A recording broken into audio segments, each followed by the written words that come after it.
Hello hi అండి అందరికీ, నేను మీ తెనాలి అబ్బాయి. ఈరోజు వీడియో వచ్చేసి ఫోర్ట్ కెనింగ్ పార్క్ గురించి అండి. దీనికి ఆల్రెడీ నేను చెప్పాను 18th సెంచరీ ఉందని చెప్పేసి హిస్టరీ.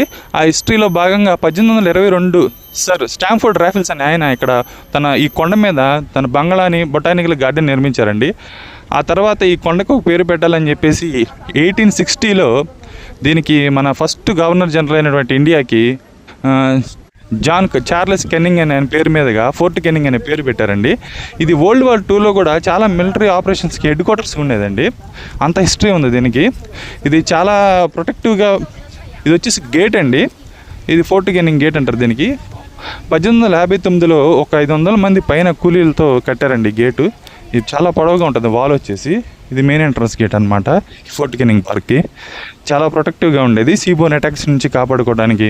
అలాగే దూరం నుంచి జరుగుతున్న అన్ని ఆపరేషన్స్ అన్ని చూసుకోవచ్చండి. ఏదైనా అక్రమ రవాణా అలాంటివి జరుగుతున్నా మంచి సెక్యూర్డ్గా ఉండేది గేట్ కూడా. ఇలా కాపాడుకుంటూ వచ్చారండి. ఆ తర్వాత 1965లో రిపబ్లిక్ వచ్చింది కదా, ఆ తర్వాత దీన్ని ఫోర్ట్ కెనింగ్ పార్క్గా యూజ్ చేసుకొని టూరిజం అట్రాక్షన్ కింద పెట్టారు.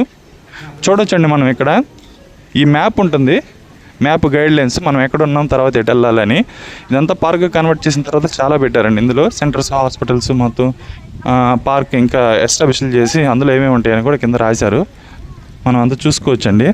మొత్తం ఈ పార్క్ మొత్తం తిరగడానికి ఒక డే పడుతుందండి కరెక్ట్గా చెప్పాలంటే.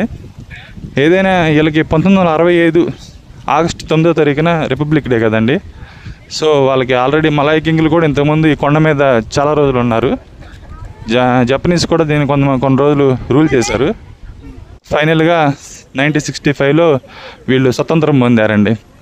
అది మా తెనాలి అబ్బాయి అయినటువంటి సూపర్ స్టార్ మహేష్ బాబు గారి పుట్టినరోజు నాడున ఆగస్టు 9. బాయ్ అండి మరి.